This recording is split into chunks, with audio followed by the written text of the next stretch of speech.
কিন্তু এই সংকট কেন তৈরি হচ্ছে?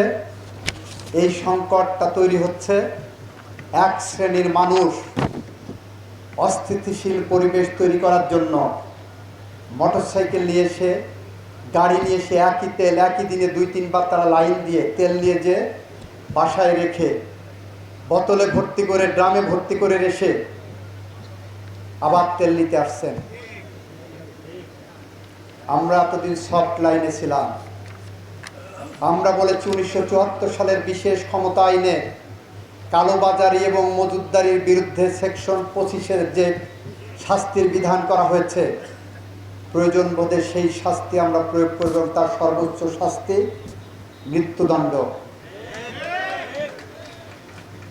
আমরা সেই কারণে প্রশাসনকে বলছি, আপনারা কঠোর হন। আমরা আপনাদেরকে সাথে অতন্দ্র প্রহরীর মতো আমার সংগঠনের নেতাকর্মীরা থাকবেন।